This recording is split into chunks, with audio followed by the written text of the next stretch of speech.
మీరు గత ప్రభుత్వాన్ని గురించి వాళ్ళు ఏం చేసినా సరే వాళ్ళు తెలిసింది ఒకటే, బూతులు తిట్టడం, ఇందాక నారాయణ గారు చెప్పినట్టు కేసులు పెట్టడం, ప్రజలకి మనశ్శాంతి లేకుండా చేయడం. మళ్ళీ అదే పాత పద్ధతి మొదలుపెట్టారు. మళ్ళీ పిఠాపురంలో గతం ఎన్నడూ లేని విధంగా మళ్ళీ మీరు స్టార్ట్ చేశారు. ఈ సందర్భంలో ఉన్నత పోలీస్ అధికారుల గారికి, జిల్లా మ్యాజిస్ట్రేట్ గారికి కూడా చెప్తున్నాను, లా అండ్ ఆర్డర్ని కనుక ఎవరైనా సరే పిచ్చిగా కనుక మీరు అభద్రతా భావానికి కానీ ప్రజల్ని చేస్తే అస్సలు ఉపేక్షించద్దని చెప్తున్నాను. నా మాటలు చాలా మెత్తగా ఉన్నాయి కానీ చేతలు చాలా చాలా గట్టిగా ఉండి గుర్తుపెట్టుకోండి. ఇది మిడీవల్ పీరియడ్ కాదు కాబట్టి నా మాటలు చాలా నియంత్రణతో ఉన్నాయి. చేతలు చాలా చాలా గట్టిగా ఉండి గుర్తుపెట్టుకోండి. ఎందుకని మీరు రాజకీయ పరంగా ఏదైనా చేద్దామంటే సంతోషం, అది మీరు ఒక విమర్శ చేయండి, ఇక్కడ అభివృద్ధి బాగలేదు, ఇంకోటి బాగలేదు. కానీ మీరు కులాల మధ్య, మతాల మధ్య గొడవ పెట్టేద్దాం అనుకుంటే వాటిని మెరుగు నేను వ్యక్తిగతంగా చాలా పర్సనల్గా తీసుకుంటాను. ఎందుకంటే I believe firmly in the foundations of our constitution. నేను రూల్లే మాట్లాడతా, రూల్నే అప్లై చేస్తా. అది దయచేసి ఉన్నతాధికారులందరూ, అది మీరు కలెక్టర్ గారు కావచ్చు, ఎస్పీ గారు కావచ్చు, మీరు ప్లీజ్ అది మీరు చాలా ఫర్మ్గా అప్లై చేయండి. అది నేను స్వయాన ముఖ్యమంత్రి గారే మేము తప్పు చేసినా మాకు కూడా అప్లై చేయండి అని మేము శాసనసభలో చెప్పి we are bounded by that word. అందుకని ఎవ్వరు కూడా వ్యవస్థకు అతీతులు కాదు, నాతో సహా. అందుకని దాని దృష్టిలో మేము వ్యవస్థకు లోబడి ఉంటాం, మేము వ్యవస్థకు లోబడి రెచ్చగొడతామంటే దానిని ఎలా హ్యాండిల్ చేయాలో, ఎందుకంటే అక్కడ దాకా దృష్టి పెట్టలే, చాలా సంయమనంతో ఉన్నాను నేను. మీరు పిఠాపురంకు వచ్చి గొడవలు పెడతామంటే నేను ఇక్కడ కూర్చొని మొత్తం ఏరేస్తాను, అందరిని గుర్తుపెట్టుకోండి. అక్కడ దాకా తీసుకురావద్దు. తల్లి బిడ్డ న్యాయంగా పోదాం, తల్లి బిడ్డ న్యాయంగా పోదాం. మీరు ఒక మాట అనండి, నేను తీసుకుంటా. కానీ మీరు నన్నన్నా పర్లా, పార్టీనన్నా నేను భరిస్తాను. కానీ ప్రజల మధ్య వైషమ్యాలని కనుక మీరు చేస్తే దాని పర్యవసానాలు చాలా తీవ్రంగా ఉంటాయి, గుర్తుపెట్టుకోండి. ఎందుకంటే నాకు ఓటమి భయం లేదు, ఇది చాలా చాలా అర్థం చేసుకోవాలి అందరూ. నాకు ముందుకెళ్ళే ఆలోచనే తప్ప ఓటమి భయం లేదు. ఎందుకంటే నేను నిలబడతాను, నాకు తప్పు అని నేను ఒక వాస్తవంలో బతుకుతాను. ఈరోజు పదవులు ఉండొచ్చు, పదవులు పోవచ్చు, వీటి మీద నేను ఆలోచించుకొని చేయను. ఈ రోజున ఇన్ని వేల కోట్లు, ఇందాక మనోహర్ గారు చెప్పినట్టుగా మీకు పెన్షన్స్ ఇచ్చినా కానీ, దాదాపు 24 గంటల్లో ఒక 9,000 కోట్లు పైచిల్లుకు డబ్బులు పంచినా కానీ, ఇదంతా కలెక్టివ్ అందరం కూర్చొని చేసింది. దానికి ఒక అనుభవశీలురు, ఒక బలమైన పార్టీ తెలుగుదేశం పార్టీ. ఆ పార్టీని కూడా నేను చాలా గౌరవిస్తాను, ఇప్పుడు కాదు, నేను ముందు నుంచి చెప్తున్నాను. అలానే జనసేన బలహీనం అని చెప్పట్లా, జనసేన చాలకు బలం. రోడ్ల మీదకి అన్యాయం జరిగితే జనసేనకున్న బలం అది నేను ఇక్కడ ఒక ఆంధ్ర రాష్ట్రంలో చెప్పట్లా. నా సిద్ధాంతాల్ని, జనసేన సిద్ధాంతాలు నమ్మేవాళ్ళు ఊరికి 10 మంది ఉన్నా వాళ్ళు 1000 మందితో గొడవ పెట్టుకుంటారు. అది జనసేన.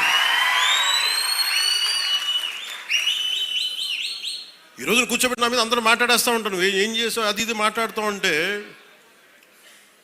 మరి 2019లో అన్ని కేసులు పెడుతున్నాం, వాళ్ళందరూ ఏమైపోయారు? అప్పుడు గొంతు పెగలేదు. అప్పుడు ఏమైపోయింది? ఆ రోజు అంటే మీరు కేసులు పెడతారని మన నారాయణ గారు చెప్తున్నారు కదా. అందుకని ఇవన్నీ దృష్టిలో పెట్టుకొని మీరు ఈ అలయన్స్ని దయచేసి ఎవరు కూడా, జనసేన నాయకులు కావచ్చు, కూటమి నాయకులు ఎవరైనా కావచ్చు, దీన్ని దయచేసి బలహీనం చేయకండి. ఎందుకంటే నాకు చంద్రబాబు నాయుడు గారికి చాలా అపారమైన అవగాహన ఉంది మన ప్రజలను ఎలా కాపాడాలని. మా ఇద్దరి మధ్య అసలు అలాంటి అరమరికలు కానీ విభేదాలు కానీ లేవు. ఇండివిజువల్గా ఒకసారి మాట్లాడచ్చు, కానీ కొన్ని చోట్ల 2 పక్షాల నాయకులు కావచ్చు, ఇది ఎక్కువ కాలం నిలబడదు. నేను చెప్తున్నాను కదా, ఎందుకంటే స్టెబిలిటీ ఇవ్వాల్సిన బాధ్యత మా మీద ఉంది. అందుకని మేము దాన్ని తీసుకున్నాం. అలాగే పెన్షన్స్ ఉన్నాయి. ఎన్టీఆర్ భరోసా పెన్షన్ కింద ప్రభుత్వం 63,50,000 మంది పెన్షన్దారులకి ఆర్థిక భద్రతను అందిస్తుంది. ప్రతి నెల దాదాపు 2750 కోట్ల పెన్షన్, సామాజిక పెన్షన్ పంపిణీ చేస్తుంది. ప్రతి నెల 1వ తారీఖున బెనిఫాక్టర్స్, లబ్ధిదారులకి నిరంతరంగా అందజేస్తున్నాం. దానికి డ్రామాలు చేయట్లా. మేము ఆ వ్యవస్థను పెట్టాం, ఈ వ్యవస్థను డైరెక్ట్గా అసలు గోల్ చేయకుండా డైరెక్ట్గా ప్రభుత్వ అధికారులు వచ్చి ఇంటికి వచ్చి తలుపు తట్టి ఇస్తున్నారు. అంటే గత వాళ్ళు ఏం చేస్తున్నారంటే ఇవి చేసిన విధానం కాదు అది. అలాగే చేనేత కార్మికులకి ఉచిత విద్యుత్ ఇవ్వడం జరుగుతుంది. మరమగ్గాలకి నెలకి 500 యూనిట్లు, మగ్గాలకి 200 యూనిట్ల వరకు ఉచితంగా. తల్లికి వందనం ద్వారా 62,27,000 మంది విద్యార్థులకి 10,000 కోట్ల రూపాయలు సహాయం చేశారు. వాళ్ళు కొన్ని వేల కోట్లు దోచేసుకుంటా ఉంటే 23,000 కోట్లు, 25,000 కోట్లు మద్యం, కల్తీ మద్యం అందజేసి దోచుకుంటే మనం అన్నీ ఆపి, వాళ్ళ దోపిడీని ఆపి ఇక్కడ 10,000 కోట్ల రూపాయలు తల్లికి వందనం పథకానికి ఇస్తా ఉన్నాం. అన్నా క్యాంటీన్లో కనీసం మన డొక్కా సీతంలాగా మనకు అన్నం పెట్టే క్యాంటీన్లు అవి కూడా తీసేశారు. తిరిగి అవి నారాయణ గారి ముందుండి, గౌరవ ముఖ్యమంత్రి గారు చెప్తే నారాయణ గారు ముందుండి ఆయన ఒక సిస్టమిక్గా being an mathematics professor with precision, mathematical precision ఉంటుంది. అలాగే ఆయన ఒకటి అనుకుంటే గోళ్ళు ఆయన చాలా బాగా చేస్తారు. కానీ ఆయన అనుకోవాలి బలంగా. సో అలాంటి ఆయన ఒక ఆదేశం ముఖ్యమంత్రి గారు ఇస్తే 204 అన్నా క్యాంటీన్లని చాలా సమర్థవంతంగా ఇప్పుడు దాకా 4 కోట్ల భోజనాలని అందించడం జరిగింది. అలాగే ఆటో డ్రైవర్స్కి ఏడాదికి 15,000 చొప్పున 436 కోట్ల రూపాయలు అందించడం జరిగింది. దాదాపు 2,90,000 మంది లబ్ధి పొందారు.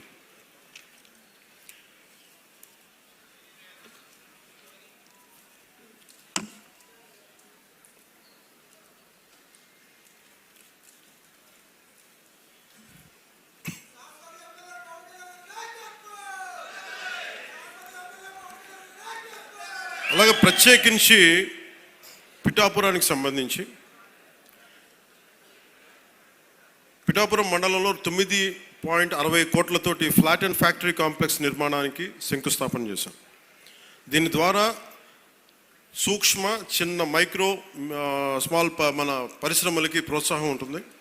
ఇందులో 50% సామాజికంగా వెనుకబడ్డ ఎస్సీ, మత్స్యకార వర్గాలకి ఇది కేటాయించబడుతుంది. దీనివల్ల 650 మందికి ఉపాధి అవకాశాలు కలుగుతాయి.